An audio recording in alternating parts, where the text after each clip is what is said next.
ರಮೇಶ್ ಕತ್ತಿ ಬರ್ರಿಪ್ಪ ticket ಕೊಡ್ತೇನೆ ಅಂತಾರೆ, ಹೋಗಿರ ಹೋಗಲ್ಲ. ಟಿಕೆಟ್ ಕೊಟ್ರೆ ಹೋಗ್ತಾನ, ಖರ್ಚು ಬರ್ಚ ಹೋಗಿ ಅಟ್ಟು ಕೊಡು ಅಂದ್ರೆ ಹೊಲ ಮನಿ ಮಾರ್ಬೇಕಾಕೈತ್ರಿ, ಅದಾಗುದಿಲ್ಲ.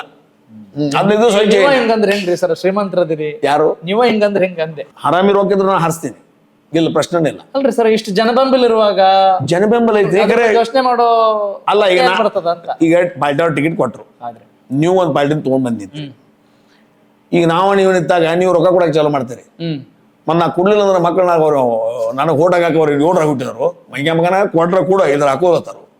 ಮತ್ತೆ ಅದನ್ನ ಕೊಡ್ಬೇಕಾದ್ರೆ ನನ್ನ ಕಡೆ ಇಲ್ಲ, ಹಂಗಾಗಿ ನೀವು ಟಿಕೆಟ್ ಇಸ್ಕೊಳಲ್ಲ. ನೆಕ್ಸ್ಟ್ ಇಲ್ಲ, ಕೊಟ್ರೆ ನಿಲ್ತೀನಿ, ಖರ್ಚು ಮಾಡಕ್ ಆಗೋದಿಲ್ಲ. ಕೊಟ್ರೆ ನಿಲ್ತಾನಿ ಏನಿದ್ರಪ್ಪ ಅಲ್ಲ, ಕೊಟ್ರೆ ನಿಲ್ತಾನಿ, ಖರ್ಚು ಮಾಡಕ್ ಆಗುದಿಲ್ಲ. ಆರಿಸಿ ಬಂದ್ರ ಪ್ರತಿಯೊಂದು ನನಗೆ ಸಂಬಂಧಪಟ್ಟಂತ ಕ್ಷೇತ್ರದ ಪ್ರತಿಯೊಂದು ಹೊಸ್ತಲ್ದ ಗೌರವ ಕಾಪಾಡೋದು, ಆ ಹೊಸ್ತಲ್ದ ಸೇವಾ ಮಾಡೋದು, ಆ ಮನೆಯಾಗಿದ್ದಂತ ಕುಟುಂಬದ ಸಂಪೂರ್ಣ ಯೋಗಕ್ಷೇಮ ಮಾಡ್ಕೊಳ್ಳೋ ಜವಾಬ್ದಾರಿ ನಾನು. ಇದಕ್ಕಿಂತ ಹೆಸರು ಅಡಿಕೆ ಅದು 500 ರೂಪಾಯಿದಾಗ ಇದೆಲ್ಲ ಸಿಗಂಗಿಲ್ಲ. ಆರಿಸಿ ಬಂದನಂದ್ರೆ I am a servant of your home. ನಿಮ್ಮ ಮನೆ ಒಬ್ಬ ಸೇವಕನ.